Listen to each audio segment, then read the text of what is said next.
مجھے اور میرے چھوٹے بھائی کو اسکول سے چھٹی تھی، تو امی ابو نے سوچا کہ کیوں نہ آج بچوں کو گھر چھوڑ کر گھر کے لیے کچھ ضروری سامان خریدا جائے۔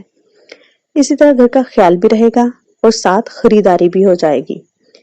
انہوں نے بازار جانے کی تیاری کی اور جاتے وقت مجھے سختی سے گھر میں رہنے کی تاکید کی اور یہ کہا کہ کسی کے لیے بھی دروازہ نہ کھولنا اور چھوٹے بھائی کا خیال رکھنے کا کہا۔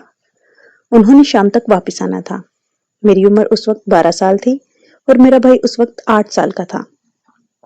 ہم تھوڑی دیر دونوں مل کر کھیلتے رہے، پھر میں نے اپنے بھائی کو ٹی وی چلا کر دیا اور خود کچن میں پڑی چائے گرم کر کے پینے لگی۔ چائے پی کے میں نے کپ دھو کے رکھا تو اسی وقت باہر گھنٹی بجی۔ میں نے دروازے پر جا کر پوچھا کہ کون ہے، تو آگے سے کوئی مانگنے والا تھا۔ کہنے لگا کہ بیٹی اللہ کے نام پہ کچھ دے دو۔ میں نے کہا کہ بابا معاف کرو، گھر میں کوئی نہیں ہے۔ بس یہی میری غلطی تھی جو میں نے اسے بتا دیا کہ گھر میں کوئی نہیں ہے۔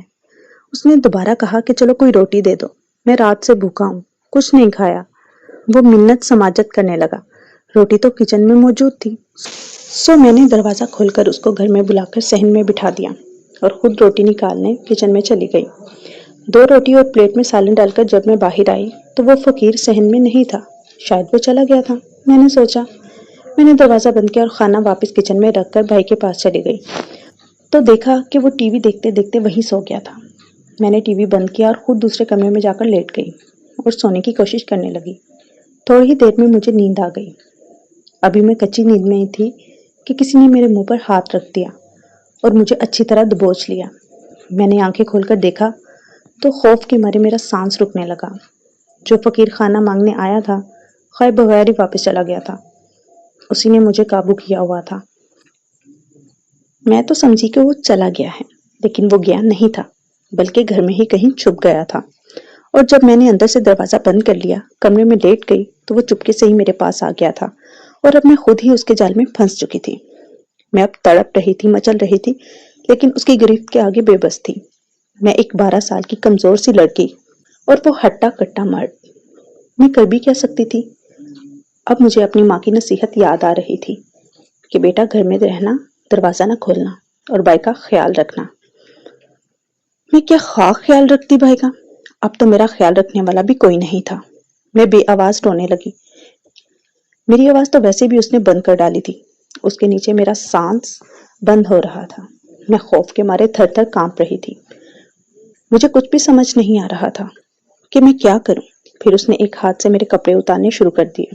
میں جتنا بھی زور لگا سکتی تھی لگا رہی تھی، لیکن اس نے مجھے کسی قابل نہیں چھوڑا تھا۔ میں دل ہی دل میں اللہ سے دعا بھی کر رہی تھی کہ کاش کوئی تو ہو جو مجھے بچائے۔ میں آج کے بعد کوئی ایسی غلطی نہیں کروں گی، کبھی کسی اجنبی کے لیے دروازہ نہیں کھولوں گی۔ میں نے ایک بار پھر اپنا پورا زور لگا دیا اور اس کو اپنے اوپر سے ہٹانے کی پوری کوشش کی، تو اس کا توازن خراب ہو گیا اور وہ اپنے آپ کو سنبھال نہ سکا اور دھڑم کی آواز سے نیچے جا گرا۔ مجھے یہی وقت غنیمت لگا اور جب تک وہ اٹھا میں کمرے سے باہر کی طرف بھاگی، لیکن دروازے سے ٹکرا کر گر پڑی۔ دوبارہ شور کی آواز پیدا ہوئی اور میں وہیں زور زور سے اپنے بھائی کو آوازیں دینے لگی کہ مجھے بچاؤ، لیکن اتنی دیر میں وہ مجھے دوبارہ قابو کر چکا تھا۔ اس نے مجھے اٹھایا اور دوبارہ بستر پر لے آیا اور دست درازی کرنے لگا۔ میرا دل بیٹھا جا رہا تھا کہ اچانک مجھے اپنے پیچھے سے بھائی کی آواز سنائی دی، کون ہو تم؟ میری بہن کو چھوڑ دو۔ گداگر جو سمجھ رہا تھا کہ میں گھر پر اکیلی ہوں، وہ یہ آواز سن کر گھبرا گیا اور مجھے چھوڑ کر میرے بھائی کو پکڑنے کے لیے دوڑا، لیکن تب تک وہ بھاگ کر صحن سے ہوتا ہوا باہر نکل چکا تھا۔ گداگر نے سوچا کہ شاید یہاں اور بھی لوگ موجود ہوں یا پھر شور سن کر محلے کے لوگ اکٹھے ہو کر اس کو پکڑ لیں گے، تو وہ فوراً گھر سے نکل کر بھاگ گیا۔ جب تک میرا بھائی محلے کے لوگوں کو لے کر آیا، وہ گداگر بھاگ کے کہیں دور جا چکا تھا۔ اس دن میں بہت بڑے سانحے سے بچ گئی۔ اگر میرا بھائی عین اس وقت شور سن کر جاگ نہ جاتا، پھر میں اس سے خود کو چھڑا نہ پاتی، تو اس دن میرے ساتھ جو ہونا تھا وہ میں سوچ کر ہی لرز جاتی ہوں۔ مجھے اور میرے والدین کو یہ سبق ملا کہ کبھی بھی اکیلے بچوں کو گھر میں چھوڑ کر نہ جائیں اور نہ ہی بچے کبھی کسی اجنبی کے لیے دروازہ کھولیں۔